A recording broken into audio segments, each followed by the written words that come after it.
Okay, here we go. All right. So I'm going to play two songs for you guys. And other than the lyrics and the person singing them, I want you guys to think about what makes these two songs different and what makes them the same. Okay? Give me a thumbs up if you can hear it.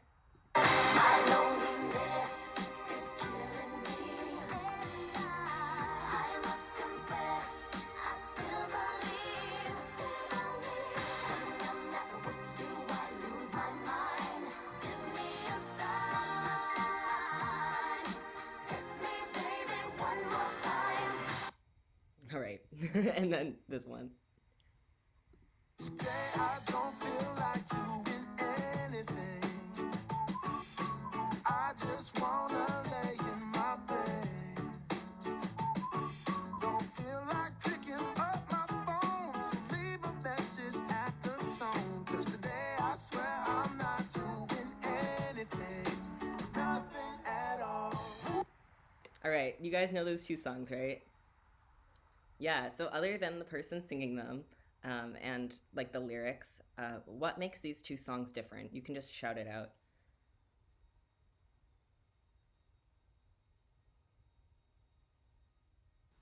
Does it have something to do with the fact that the lazy song has a stronger emphasis on upbeats? That's true. I'm thinking more in terms of just the general mood and the general feel of the song and the general like mode area. Think of kind of in that sense.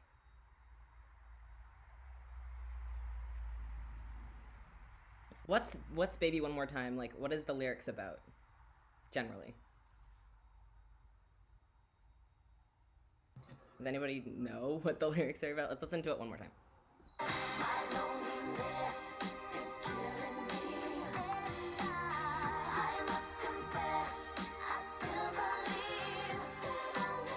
So just from a small clip, you can tell that this is kind of like a more, you could say like sad or angry, right? It's a breakup song. Exactly, it's a breakup song. And so would you guys say that this song is in major or minor? Let's listen to it one more time.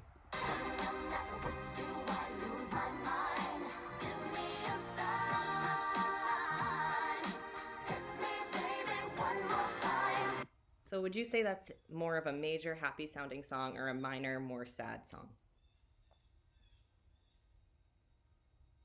You can just shout it out. Minor. Minor? Yeah, that's in minor. What about Lazy Song? Let's listen to it again. Today I don't feel like doing anything. I just wanna lay in my bed. So obviously that song is about something like super happy, just sitting around and doing nothing, right? Do you think that's in major or minor? Major? Yeah, exactly. That's in major. So what if I told you that you could play both of these songs, which have totally different modes and are completely different in everything about them, but you could play them with the same chords? All right, so this is what I'm going to teach you guys. This is the A5 chord. So as you can see, it's on the second fret. Let me move my camera so you can see. You're going to be on the second fret and you're going to play the two strings right below the string closest to your nose, as Desiree said. Can everybody try that? And can you tilt your cameras so that I can see?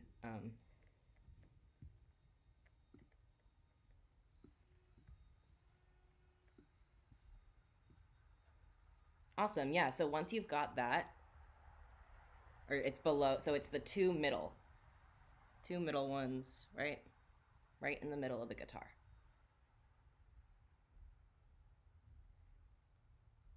And you're gonna play those two and the one above it.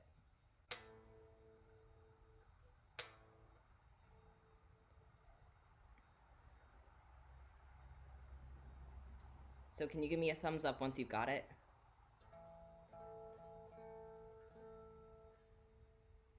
I'm gonna wait a little bit. Looks like people are still getting the hang of it.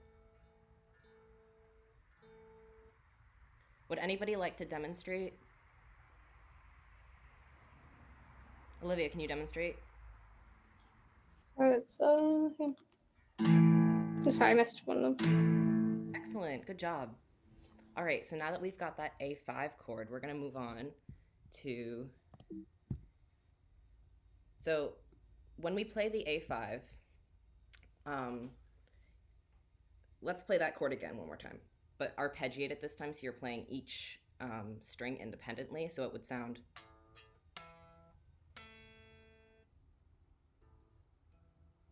Can you guys do that? Each string independently. So if you were to sing that on solfege, what solfege syllables would you use? Think about it for a second, and then someone can jump in.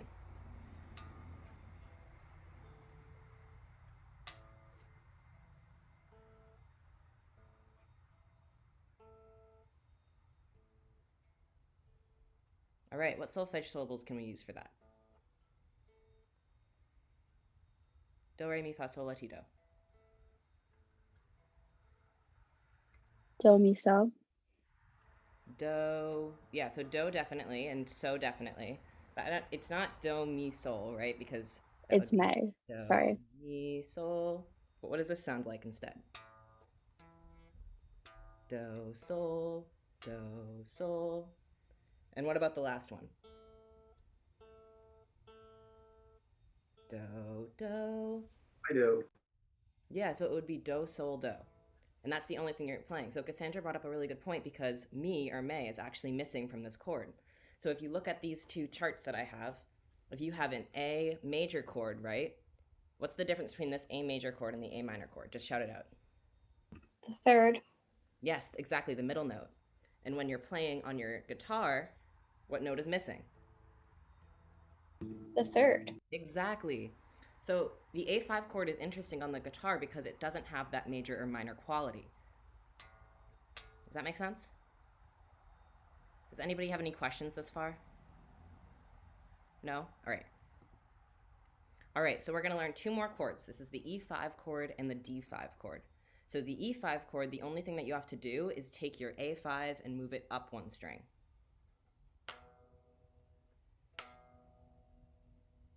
Would anyone like to demonstrate?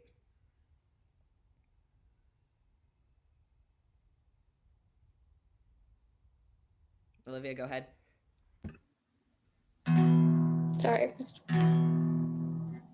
Good job. All right. Can you guys practice switching between A5 and E5?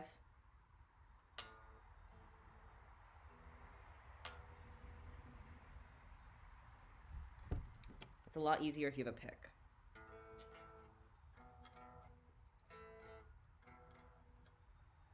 Give me a thumbs up once you feel like you're comfortable switching.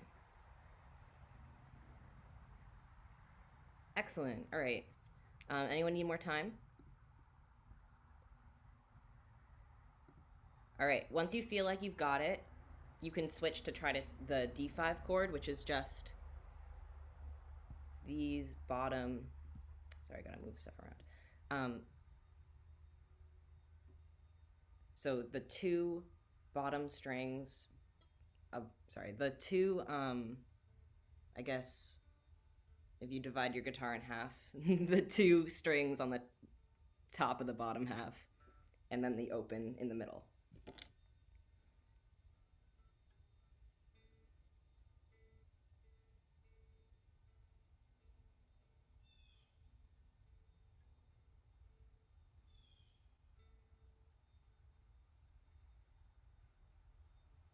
So practice switching between A5, E5, and D5.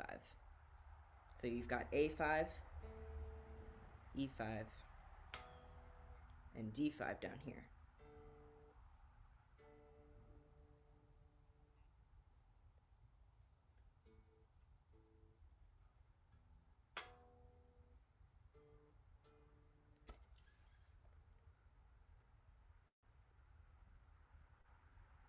All right, can you give me a thumbs up if you think this is awesome, I feel like I can do anything.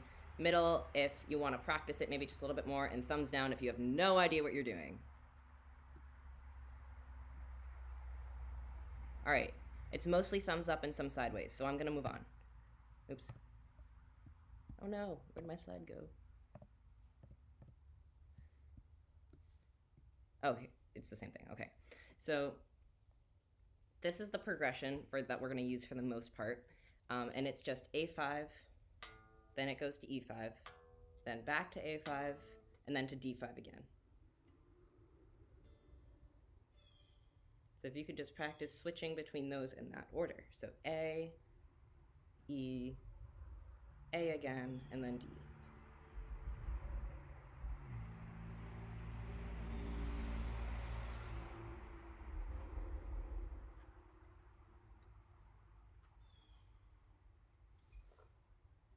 Does anybody have any questions? Grace, yeah, what's up? Do you strum it or do you pluck them? So that's why I like to have a pick because it's a lot easier to strum it with a pick. Um, so if you have a pick, it's really good to use one just to play those 3 strings. But if you don't have a pick, you can pluck it with your 3 fingers just like this.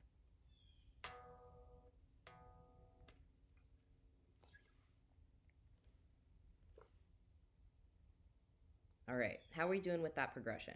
Can we do the top, middle, not so good?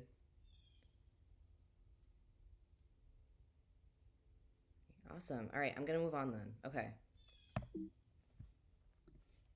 Oops. All right, so this is what we're going to be playing. So you're gonna do A5 for 4 bars, or 4 beats, sorry. 1, 2, 3, 4, then E. 1, 2, 3, 4, back to A. 1, 2, 3, 4, and D. 1, 2, 3, 4, back to A. 1, 2, 3, 4, E, 2, 3, 4, then down to D. 2, 3, 4. So sorry, I know it's kind of hard to see. I didn't really know how to do this. But you have the it just goes to A and then down to the A to D, then A to E, and then D. So it's gonna be D 2 3 4 1 2 E. Does that make sense? Jordan, can I ask a question? Yeah, sorry. Sorry. So we're reading it horizontally and then it goes down to the bottom and then it goes to the next one, right? Yes. It's in 2 columns, so Is it like A, E, A, D, A, yeah, E, and D, then you go E? to the other side. Yeah, I know it's hard to Okay. read. I'm sorry. So see if you can just get that. A 2 3 4 E 2 3 4 A 2 3 4 D 2 3 4. Keep going from there.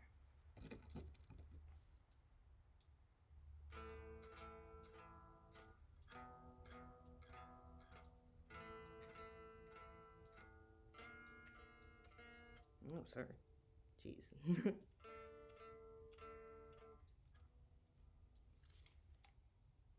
All right. All right, let's play it together. Can you keep your mics off and I'll play it and you can just follow along with me. So I'm going to start from the top. All right, 1 2 3 4. A 2 3 4 E 2 3 4 A 2 3 4 D 2 3 4 A 2 3 4 E 2 3 4 D 2 3 4 5 6 E. How'd that go? Beautiful. All right. So I'm going to move on and we're going to play this, all right? So if you can see that the chord goes on top of whatever lyric you're singing. So if you want to just take a couple of seconds with your mics off and just see if you can kind of understand the flow of the way that these chords move in the song. And then we'll put it together with the actual music. It's the same progression that we just did. And I have the chord chart at the bottom in case you forget.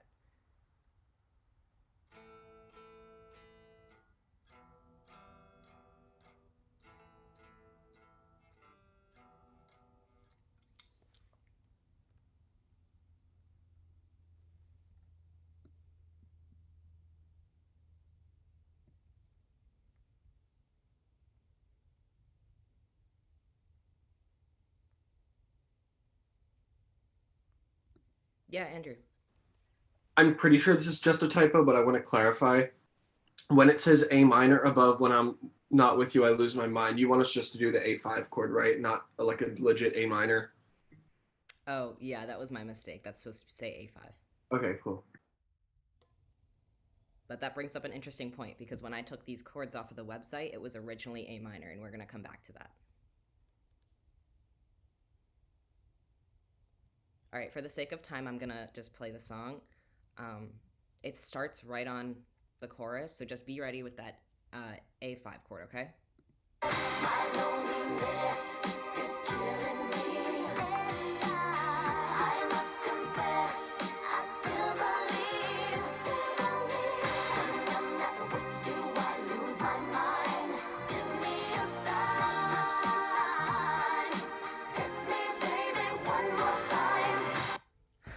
Sorry, I know that was quick. How did we feel?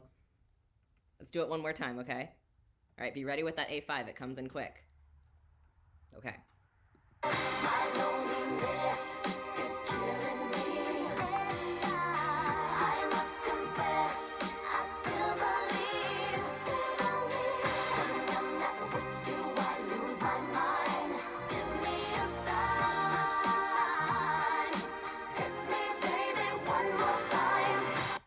How do we do the second time? All right, I'm getting a lot of thumbs up. I'm gonna move on.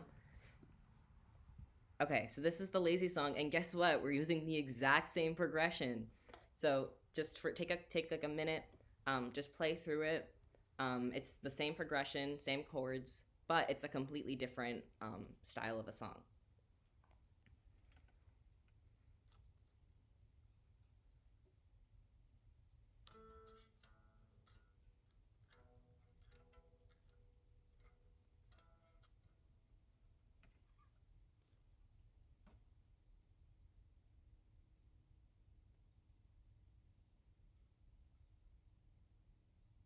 Just give me a thumbs up when you're done.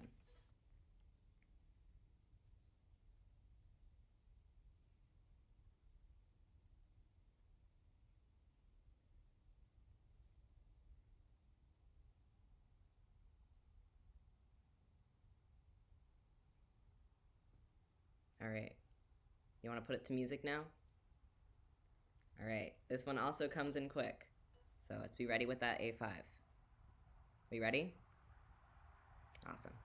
Today I don't feel like doing anything. I just wanna lay in my bed.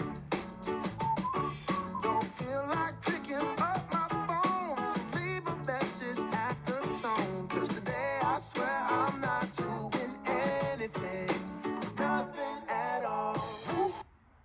All right, how did that go? Let's do it one more time just to get the hang of it, okay? Be ready with that A5. Today I don't feel like doing anything. I just wanna lay in my bed. Don't feel like picking up my phone, so leave a message at the tone. 'Cause today I swear I'm not doing anything, nothing at all. How'd that go a second time? Awesome. All right, so, all right, just my, oh, I don't have a slide for this. But just, that's called a power chord. So that A5 that we played, can we play that one more time? And it's called a power chord because it's powerful with that octave, right? We talked about do and do on the top and bottom.